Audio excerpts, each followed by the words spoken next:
Could you please tell me a little bit about yourself and Banking Circle? Absolutely. So my name is Søren. I'm the Chief Growth Officer at the Banking Circle Group. Banking Circle Group consists of, let's think of it as an ecosystem.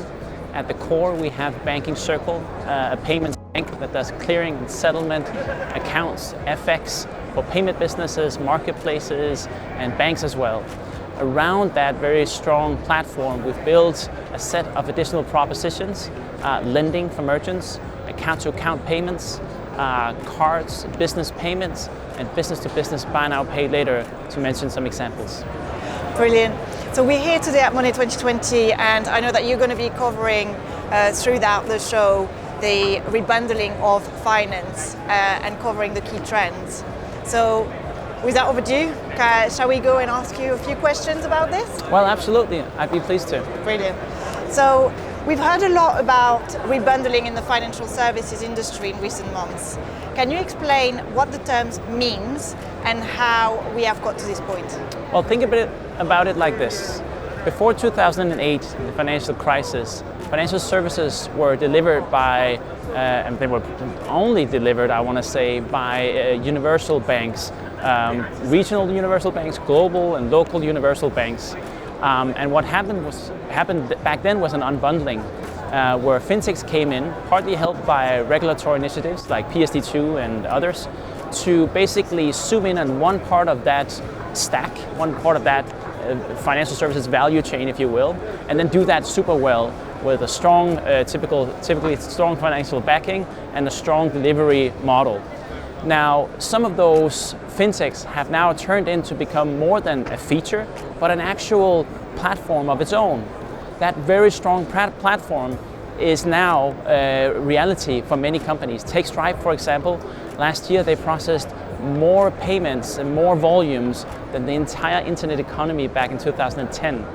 So that's really more than a feature, it's more than solving one problem, it's a platform. And those platforms then look to opportunities for how they can add additional services onto those platforms and enrich the proposition for the client. Wow.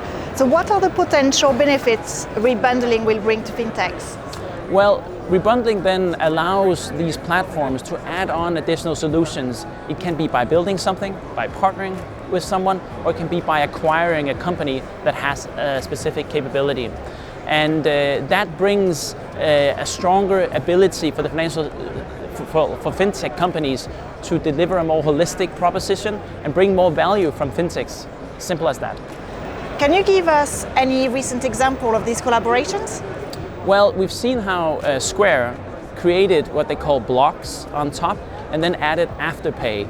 That is one example of a rebundling where more companies have come together into one overall mother company called Blocks. We've also seen how Klarna has created an ecosystem and added Stocard and also added PriceRunner as well. So we see several examples of these platforms adding additional propositions and thereby rebundling different solutions into one platform. What's next for fintech in the rebundling journey? What are the hurdles to overcome and the solution that can help get past these challenges? Well, I think what's important to be cognizant of is that we're not talking about a highly diversified conglomerate as such. We cannot have sort of big companies trying to do everything at once. So the rebundled services, they must be complementary to each other, they must be relevant to each other, there must be an ability to integrate operationally and to build from the same commercial platform so that those synergies between the rebundled companies make sense and deliver more value to the client. And that will be very important to those companies seeking to rebundle. Søren, what does Banking Circle Group do in the rebundling journey of finance, and what's your place in the ecosystem? Well, Banking Circle Group consists of a range of companies. At the core, there's Banking Circle, the bank. That bank delivers payments, accounts, liquidity, FX, as ever before.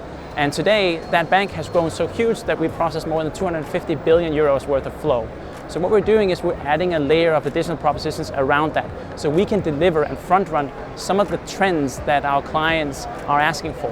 For example, our SIP Express company can deliver account-to-account payment solutions within direct debits, of course, but also request to pay and open banking payment initiation.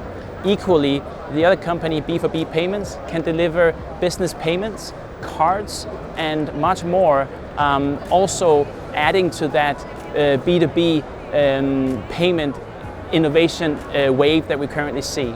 So the rebundling allows us to add more solutions and be more for our clients.